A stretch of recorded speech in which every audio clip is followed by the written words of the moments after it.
Hello, this is Bo Wells with DiscoverManageSecure.com, and in working with companies, I often get asked the question of what IT's role is within mergers and acquisitions, specifically during the due diligence process.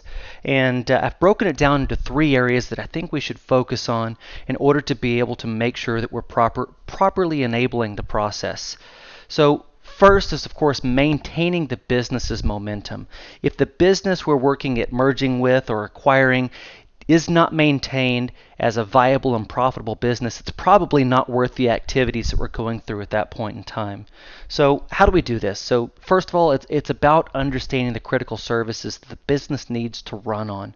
So specifically, let's keep an eye on human resources, finance, customer service is one that's often overlooked.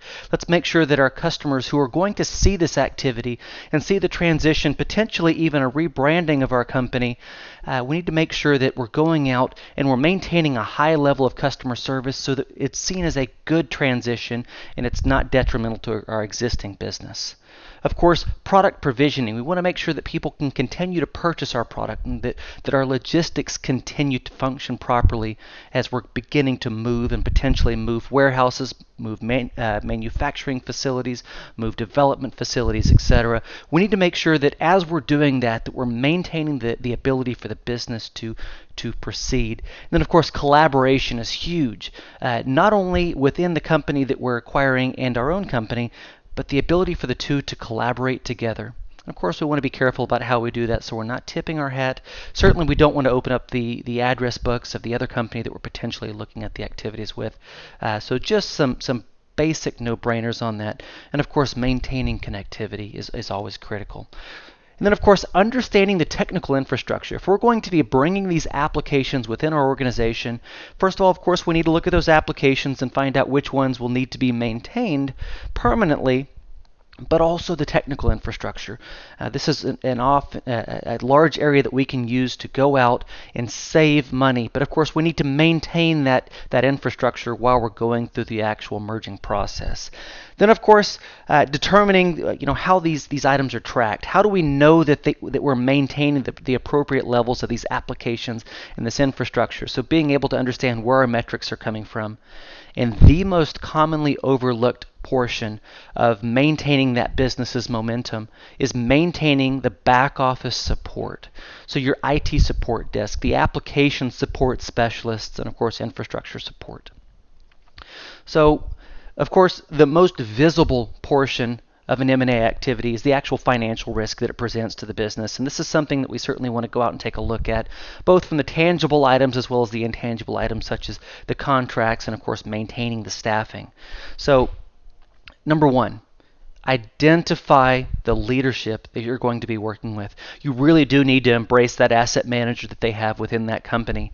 And this person's going to be giving you a list of all of those potential risks that you're going to be working with. So make sure that you have them on your team, that you have their confidence, and that way they can provide you the appropriate information. Then, of course, we need to make sure that we get a listing of all the different assets that organization contains. We don't just need to understand the list of assets. We also need to understand, of course, is it relevant to the business? So in other words, do I need to continue along my due diligence process for that specific asset? Or if it does, I certainly need to take a look at the lifespan of that device. Is this something that we've been running on for years and years and years? We've known that we were probably going to get acquired or merged with another company, and we've been working those assets and squeezing every last little bit of functionality out of them. So in other words, am I acquiring something that's already in need of replacement? Or is there a lifespan that's left? Then, of course, understanding the contracts and the leases associated with these items. So a lot of the data center hardware that we're working with, PBXs that we're working with, switches and routers within our organization, we certainly need to understand what we need to do to maintain the support of these items. Don't overlook things like certificates that company is maintaining, domain name registrations that company is maintaining. So we need to make sure that all of those are maintained and not overlooked, especially if we have any type of a staff change as a part of this. Then, of course, understanding the replacement costs of any of these items. If we realize that some of our assets are on their last leg and they're in need of replacement, we need to understand the cost that's represented as a part of that, so we can make sure that that's associated with our onboarding costs as we proceed through the activities. And then, of course, understand the financial aspect of this, because a lot of times acquiring assets can be a positive thing as long as we still have the ability to depreciate those assets as we bring them into our fold.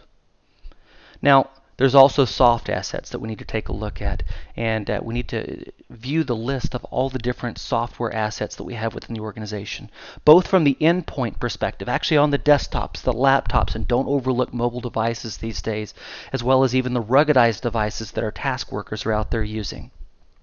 In addition to that, of course, don't forget the data center. There's a huge spend on that within the data center for maintaining our large Microsoft licensing, our ERP licensing, our CRM licensing. So a lot of licensing within the data center that we really need to have a firm grasp on that. And then be careful.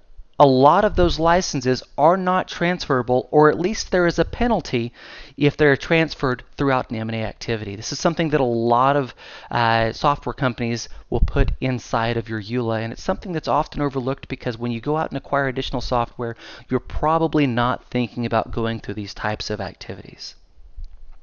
And what else is necessary as you're transitioning through away from that company support structure and into your company support structure? Is this something that is going to be needed perpetually, or is this something that we probably can end of life as we complete the onboarding process? So as you're doing that, ask your software vendor, can I purchase just enough licensing to be able to get me to my go live date, or to a reasonable overlap time period for my go live date for my onboarding? Don't feel like you're locked into long-term contracts, multi-year contracts, or anything like that. That's certainly something to look into. And then, of course, the security and other PR risks that IT from this other company is going to represent to your organization as they go through the onboarding process. So understand how their internal employees are authenticated, not just from an Active Directory standpoint, but also from a human standpoint. If I pick up the phone and call your help desk and I ask for a password to be reset, how are we validating that that person is who they say they are? As you are going through your M&A activities, there's going to be a lot of PR that's developed on this, and your company is going to be under a magnifying glass, and you need to make sure that all those individuals that are looking to take advantage of that opportunity are able to be filtered out as you're going through that. Then, of course, understanding all the entry points into the network. These are, of course, your VPN connections, any type of Citrix connectivity, anything that's available externally. We need to make sure that those are secured, and as we bring them into our fold, as we bring them into our network, we need to make sure that those types of items are not providing additional entry points or risks to our organization as we bring that in. Now, one of the ones that is often overlooked as well is the actual security and management of the servers, data center, and endpoints within the organization, specifically patch levels. How many times have you gone through an M&A activity where you've actually looked at the patch level of the organization? Normally we only run into that after we've gone out, we've actually brought them technically into our network, onto our WANs, and now they represent a risk to our organization. In fact, they can go out and take the rest of our business that we've worked so hard to build and bring that business to a halt if it transmits viruses through our network. So antivirus management, engine levels and definition levels, the ability to go through and respond if something takes place within the organization, the actual hardening of those different areas of the network. And of course, make sure that what you're acquiring is actually supportable. Make sure you're not running versions of Windows XP and Windows 2000 and Server 2000 that are no longer supported by their vendors. Make sure that as you transition that you're going to have something that is supportable and that if vulnerabilities do come out, is patchable. Then, of course, disaster recovery plan. Don't overlook this. Validate it. Make sure that they've included all critical business services, as well as, when was the last date that it was tested. It's one thing to have a DRP plan in theory, but it's a complete different thing in order to make sure that it is actually functional and that it has been tested and you have gone through a failover test. This is critical. And then finally, the last item I have for you is understanding what the employee handbook gives both to the rights of the individual, but also and more importantly to the company itself. Some simple items.